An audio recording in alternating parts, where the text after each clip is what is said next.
ఇంక ఈ మాలంతా గుచ్చేసిన తర్వాత నాకైతే బేస్తవారం నైట్ 11 అయిందండి. ఎందుకంటే నాకు 8వ శుక్రవారం కొంచెం బాగా చేసుకోవాలనిపించిందనమాట. ఇంకా అందుకనేసి నేనైతే మొత్తం అంతా నీట్‌గా అలంకరించేసాను దేవుని రూమ్ అంతా. ఇంకా మాకైతే ఇక్కడ మామిడాకులు ఇప్పుడైతే దొరకవు. అందుకే నేను తమలపాకులైతే తీసుకొచ్చుకున్నాను. అక్కడ నేనైతే థ్రెడ్ కట్టుకున్నాననమాట ముందే దేవుని రూమ్‌కి. ఎప్పుడైనా మామిడాకులు గుచ్చాలంటే అనేసి.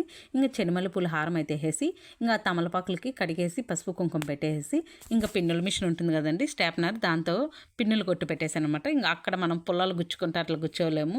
ఇంకా పరక తీయాలంటే పైనుంటి దింపలు అవంతా జరిగే పనులు కదని పిన్నుల మిషన్తో అయితే కొట్టేశానమాట. ఇంకా మనకి నీట్గా ఉంటుంది, కనిపించేది కూడా. మీకు కూడా ఎప్పుడైనా చేయాలంటే దేవుని రూమ్కి అలా చేయండి. తమలపాకులైనా పర్వాలేదు, మామిడాకులైనా పర్వాలేదు, అట్లా పిన్నుల మిషన్తో కొట్టేస్తే ఈజీగా ఉంటుందన్నమాట. ఇంకా నేనైతే నీట్గా అంతా అలంకరించుకునేనాను. ఈ దేవుని రూమ్ కలే మారిపోయిందండి. ఆ రోజ్ క్లాత్ వేయటం మూలంగానే అనిపించింది అనమాట. లేదా నేను ఈ మాలలు కుట్టడం మూలంగా అనేసి అయితే నాకు తెలియదు అనమాట. నేను ఇది ఇంకా ఎలా పూజ చేశాను అదంతా అనేసి మళ్ళీ పార్ట్ 2 లాగా వదులుతానండి. ఎందుకంటే ఇది షార్ట్ కదా, మళ్ళీ మనకి లెంతీగా రాదనమాట. నేను షార్ట్లోనే తీసుకున్నాను.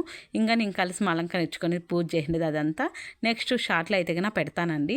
నాకు ఎంత హ్యాపీగా అనిపించింది అంటే అంత హ్యాపీగా అనిపించింది. ఇంత బాగా కుదిరింది దానికి ఈ పూజ. ఓకే అండి, బాయ్ అండి.